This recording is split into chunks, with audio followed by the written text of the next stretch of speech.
भगवान दत्तात्रय प्रभूंनी 9वा गुरु केला तो म्हणजे अजगर. अजगर या गुरुकडनं दत्तप्रभूंनी साधकाला मुमुक्षाला अत्यंत महत्त्वपूर्ण असा उपदेश दिला आहे.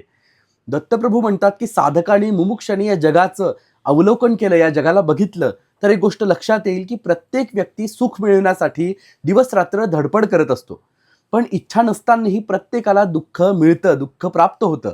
त्याचप्रमाणे दत्तप्रभू म्हणतात की प्रयत्न न करताही प्रारब्धवश प्रत्येकाला सुखही प्राप्त होणार आहे. ज्याप्रमाणे अजगर एका जागेवर पडून राहतो, तो अन्नासाठी कुठेही भटकंती करत नाही, पण दैवानी प्रारब्धाने त्याला वेळेवरती अन्न मिळतं. अन्न मिळालं तर तो त्याचा आनंदही करत नाही आणि मिळालं नाही तर तो त्याचं दुःखही करत नाही. आणि हाच भाव प्रत्येक साधकाने मुमुक्षांनी अंगी बाळगायला पाहिजेत.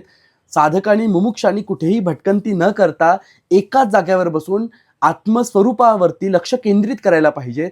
आणि दैवगतीने कधीतरी त्याला अन्न मिळालं तर त्याचं संचय न करता त्यांनी ते भक्षण करून पुन्हा साधनारत राहायला पाहिजेत.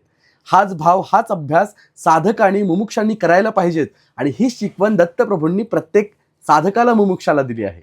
अवधूत चिंतन श्री गुरुदेव दत्त. श्री स्वामी समर्थ. जय शंकर. नमस्कार.